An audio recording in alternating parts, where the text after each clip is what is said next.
Good morning, everybody, and good morning, children. Control. Being in control. Being in charge. Being able to decide. What would you most like to control? Now, if you could control the homework that you must do, would you rather spend the whole afternoon doing math sums, or would you choose to spend the afternoon learning poetry? Come on, show me with your hands. Which would you choose? Math sums or poetry? Okay.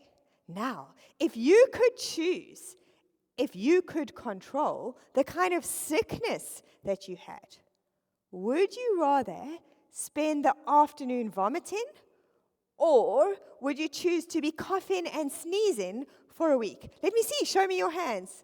Oh, not many of us want to be vomiting. Okay. If you could control the jobs that you must do at home, would you rather spend the afternoon cleaning the rubbish bins, or would you weed the garden? Show me with your hands. Now, often in life, we want to be able to control things because we think that if we are able to control how things happen, we will suffer less.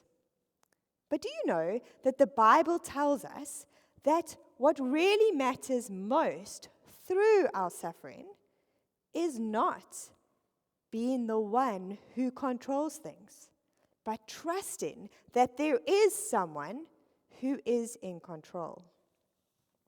Now, we are nearly at the end of our journey through the book of Job.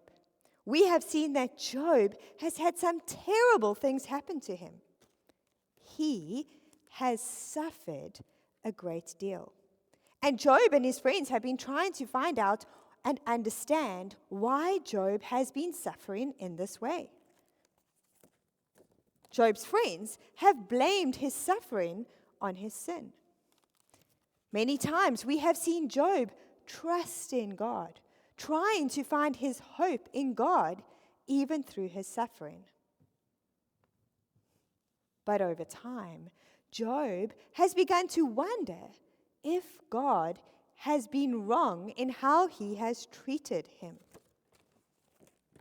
Job has demanded that God give him answers as to why he is suffering.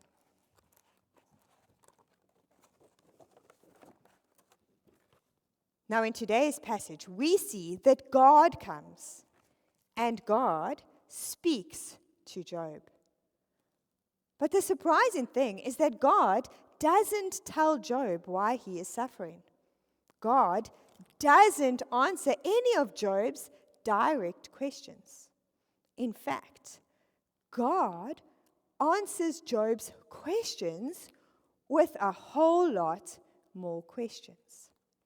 God asks Job, "Do you tell the mountain goat where it should give birth to its kid?